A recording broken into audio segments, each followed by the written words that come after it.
بیٹی کو صرف محفوظ نہ رکھیں بلکہ انہیں مضبوط بنائیں تاکہ وہ اپنی حفاظت خود کر سکیں۔ السلام علیکم، کیسے ہیں آپ سب؟ امید کرتی ہوں آپ سب ٹھیک ہوں گے، خیر خیریت ہوں گے۔ اللہ آپ سب کو خوش رکھے۔ بیٹیاں اللہ کی بہت بڑی رحمت ہوتی ہیں۔ ہم سب والدین اپنی بیٹیوں کو بہت زیادہ حفاظت میں رکھتے ہیں۔ ہم انہیں اپنے پروں میں چھپا کے رکھتے ہیں یہ سوچ کر کہ کہیں انہیں کوئی نقصان نہ پہنچ سکے، لیکن حقیقت یہ ہے کہ ہم ہمیشہ ان کے ساتھ نہیں رہنے والے۔ اور ایک بہت بڑی غلطی جو ہم اکثر کر رہے ہوتے ہیں وہ یہ ہے کہ ہم حیا کے نام پر اپنی بیٹیوں کو حد سے زیادہ دبا دیتے ہیں۔ ہم انہیں اتنا خاموش، اتنا ڈرا ہوا بنا دیتے ہیں کہ جب وہ کسی سے بات کریں تو ان کی آواز کانپتی ہے، وہ خود کو ایکسپریس ہی نہیں کر پاتی۔ کیا یہی حیا ہوتی ہے؟ یا پھر انجانے میں ہم اپنی بیٹیوں کو بزدل بنا دیتے ہیں؟ یاد رکھیں، حیا کا مطلب کمزوری نہیں ہوتا۔ حیا کا مطلب ہوتا ہے کہ عزت کے ساتھ، کانفیڈنس کے ساتھ جیا جائے۔ جس طرح ہم اپنے بیٹوں کو باہر نکلنے سے نہیں روک رہے ہوتے، انہیں بائک چلانے دیتے ہیں، کام کرتے ہیں اور وہ دنیا کا سامنا کر رہے ہوتے ہیں، اسی طرح ہم نے اپنی بیٹیوں کو بھی روکنا نہیں ہے۔ فرق صرف یہ ہونا چاہیے کہ بیٹے ہوں یا بیٹیاں، دونوں کو دین کے دائرے میں رہ کر جینا سکھانا چاہیے۔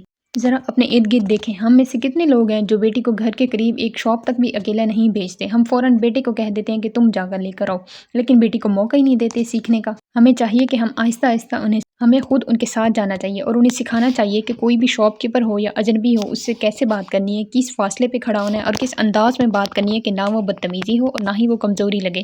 اچھا، جب ہم لوگ شاپنگ پر جاتے ہیں تو تب بھی بیٹی کو آگے کرنا چاہیے، اسے چیز لینا، پیسے دینا اور لوگوں سے بات کرنا سکھانا چاہیے۔ یہ چھوٹی چھوٹی چیزیں ہوتی ہیں جو اس کے اندر کانفیڈنس پیدا کرتی ہیں۔ اسی طرح اگر کوئی ڈیلیوری والا آئے تو اس کو پتہ ہونا چاہیے کہ کس احتیاط سے بات کرنی ہے، کب ڈور اوپن کرنا ہے اور کب نہیں کرنا۔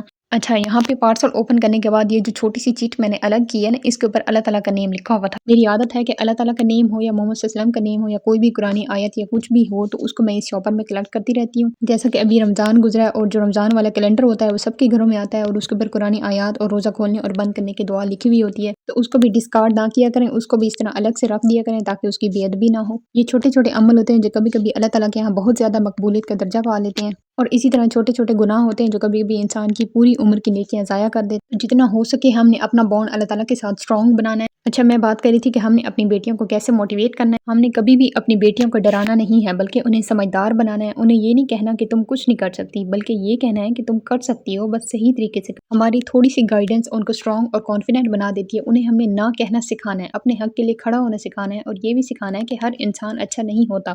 اگر ہماری اپنی بیٹی کے ساتھ فرینڈشپ ہوگی نا تو وہ ہم سے اپنی ہر بات شیئر کرے گی۔ یاد رکھیں، اگر اپنی بیٹی کو صرف چھپا کے رکھیں گے تو وہ دنیا سے صرف ڈرے گی، لیکن اگر ہم اس کو دین کے ساتھ، سمجھ کے ساتھ اور کانفیڈنس کے ساتھ اسٹرانگ بنائیں گے تو وہ نہ صرف خود کو ہینڈل کرے گی بلکہ ہر مشکل کو فیس کرے گی، کیونکہ اس نے اسی معاشرے میں رہنا ہے اور اسی معاشرے کا سامنا بھی کرنا ہے۔ اچھا، اکثر ہمارے بچے روٹی نہیں کھا رہے ہوتے، خاص طور پر سبزی کا سالن پسند نہیں کر رہے ہوتے، تو آج میں نے شوربے والے مٹر بنائے تھے، تو اسی سالن میں ان کو چوری بنا کے دے رہی۔ اس طرح اگر کوئی چیز پسند نہ کی جا رہی ہو تو اس کو تھوڑا سا ڈفرینٹ کر دیا کریں تو وہ چیز پھر آسانی سے کھائی جاتی ہے۔ اس طرح کسی بھی شوربے والے سالن کی چوری بناؤ تو وہ بہت ہی ٹیسٹی بنتی ہے، اور دوسرا روٹی اس میں تھوڑی سی نرم ہو جاتی ہے تو چھوٹے بچے جو ہے وہ آسانی سے کھا لیتے ہیں۔ یہاں پہ میں نے آپ سے ابھی کچھ آن لائن شاپنگ شیئر کی ہے جس میں نے کچھ فریج کے آرگنائزر اور یہ ڈیکوریٹڈ وال میررز منگوائے، تو ان کے میں نے پہلے ڈفرینٹ ڈیزائنز ٹرائی کیے اور پھر مجھے یہ والا ڈیزائن پسند آیا تو یہی والا میں نے لگایا۔ آپ بتائیں کون سا ڈیزائن زیادہ پیارا لگتا ہے؟ اپنا خیال رکھیں، ملتے ہیں نیکسٹ ولاگ میں۔ اللہ حافظ۔